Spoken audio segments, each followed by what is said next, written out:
తెలియజేస్తూ మీరు కూడా ఇవాళ అందరూ మరి ఉదయం నుంచి ఇక్కడ ఉన్నందుకు మాకు సంఘీభావం చెప్పినందుకు మా జర్నలిస్ట్ సోదరులకు కూడా ధన్యవాదాలు.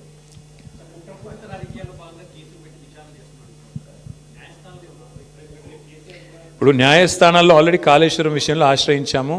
కాళేశ్వరంలో ఆల్రెడీ విచారణ జరుగుతోంది. ఫోన్ ట్యాపింగ్లో కూడా already the matter is sub judice. వాస్తవానికి సుప్రీంకోర్టులో వ్యవహారం నడుస్తూనే ఉంది. ఆల్రెడీ హరీష్ రావు గారికి సుప్రీంకోర్టు కొట్టేసింది, క్లీన్ చిట్ ఇచ్చింది.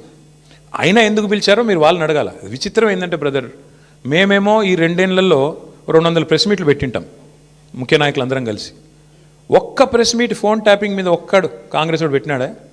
ఒక్కడు ఎవడన్నా బాధ్యత గల్లోడు ఎవరన్నా ఒక్కరు చెప్పాలి కదా. అసలు ఏంటి కేసు, ఎవరి మీద ఆరోపణ, ఏంటి ప్రూఫ్? ఒక్కరు పోనీ పోలీసు వాళ్ళన్నా చెప్పన్నా? ఏది లేదు, అంతా లీక్ల మీదకి వెళ్ళి నడిపిస్తున్నారు. మీరు కూడా అవే రాస్తున్నారు. ఆయన లీక్ ఇచ్చుడు, మీరు అదేదో పెద్ద అదే గాస్పెల్, అదేదో భగవద్గీత అన్నట్టు మీరు రాసుడు, దాన్ని మళ్ళీ పెద్ద తెల్లరి తాటికాయంత అక్షరాలతో రాసుడు. దాని వెనకాల అడ్వర్టైజ్మెంట్లు, మీడియా మేనేజ్మెంట్లు, సంక్రాంతి శుభాకాంక్షలు, న్యూ ఇయర్ గ్రీటింగ్స్ మాకు కనబడుతూనే ఉన్నాయి. ఎజెండా డ్రివెన్ పాలిటిక్స్ నడుస్తోంది. విచారణ పూర్తి కాలేదు కాబట్టి చెప్తున్నా బ్రదర్. అందుకే న్యాయం ధర్మం ఉందని చెప్తున్నా.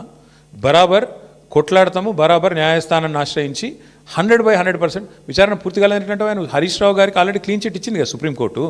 ఆయన మీద ఫోన్ ట్యాపింగ్ విషయంలో ఆధారాలు లేవని కొట్టేసింది కదా. మర్చిపోయినరా మీరు? వీళ్ళు కోట్లాది రూపాయలు ఖర్చు పెట్టి లాయర్లను పెట్టుకున్నా కొట్టవతల వారేసిండు కదా. హరీష్ రావు గారి మీద ఎందుకున్నది?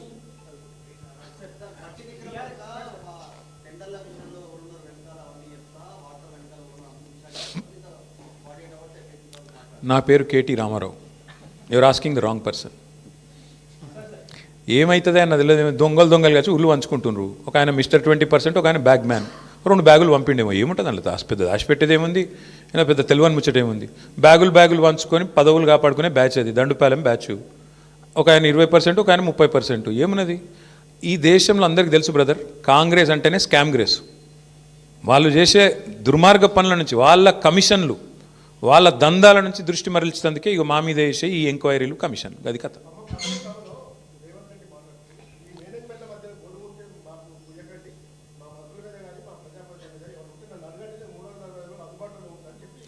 అదే అందుబాటులో ఉండే ఇళ్ళకే పోతుండు కదా, ఇళ్ళకే పోయి దండాలు పెడుతుండు కదా, కాలు మొక్కు వస్తుండు కదా, నా మీద మంచిగా రాయండ్రి, నా దొంగతనం బయట పెట్టకుండ్రి, మీకు కూడా కొంత ఇస్తాను. ఏమంటుండో మరి నాకే మెరక, మీరు అడగాలి మీ మేనేజ్మెంట్లో, నాకు తెలియదు.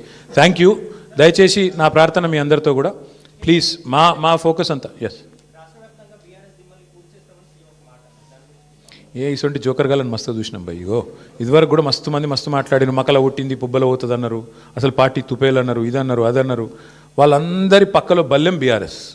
ముట్టుకోమని ఎక్కడైనా ఒకటి ముట్టుకొని చూడమని చూద్దాం మేము కూడా. ఎందుకంటే వాళ్ళు మర్చిపోతున్నారు, 10 ఏళ్ళు మేము కూడా అట్లాంటి పాలిటిక్సే చేస్తే కాంగ్రెస్ నామరూపాలు లేకుండా పోయేది. ఇవాళ పాపం ఆయన అక్కస్సు, ఆయన బాధ అంతా ఏంటంటే, ఆయన పాపం కాంట్రాక్ట్ పద్ధతిలో, అవుట్సోర్సింగ్ పద్ధతిలో సీఎం అయిండు పేమెంట్ కోటాలో. ఆయన బాధ అంతా ఏంది? సొంత ఐడెంటిటీ లేదు, ఇంకా ఎవరు గుర్తుపడతలేరు, ఇంకా కూడా గుర్తుపడతలేరు పాపం. గుర్తుపట్టకపోతే యాక్టర్లను జైలు వేస్తాడు, యాక్టర్లు పోయి బతిమలాడుకోకపోతే జీవోలు ఇయ్యాడు. ఆయన ఐడెంటిటీ క్రైసిస్లో ఉన్నాడు. ఆఖరికి ఏదో హార్వర్డ్ పోయి చదువుకుంటాడట. మరి చదువుకొని వచ్చి ఏం చెప్తాడో తెలియదు నాకు. కానీ ఇప్పుడు హార్వర్డ్ పోయి చదువుకున్నాకైనా మరి లాగుల తొండలు, లేకపోతే అదేంది మెడల పేగులు, ఇవన్నీ బంద్ అయితే అని ఆశిస్తున్నాం. గుడ్లు వీకుడు ఇవన్నీ బంద్ అయితే మంచిది. ఆడపోయినాక కూడా మరి ఇప్పుడు ఇంగ్లీష్ వచ్చిన వాళ్ళని తిడతాడు, నాకు ఒకటి తెలియక అడుగుతా. ఇంగ్లీష్ వస్తే ఆయనకి ఏం బాధనో నాకు తెలియదు. కానీ చిన్నపిల్లలు కూడా రేపు అందరు బళ్ళల్లో, గవర్నమెంట్ బళ్ళల్లో కూడా మా అక్క నేతృత్వంలో మొత్తం ఇంగ్లీష్ పాఠశాలలు పెట్టినాం. అందరు ఇంగ్లీష్ నేర్చుకుంటాను. మరి ఈయన హార్వర్డ్ పోతాడు. ఈయన మరి అక్కడ వాళ్ళు ఏం చెప్తారు, ఈయన ఏం వింటాడు, ఈయనకి ఏం అర్థమవుతుంది?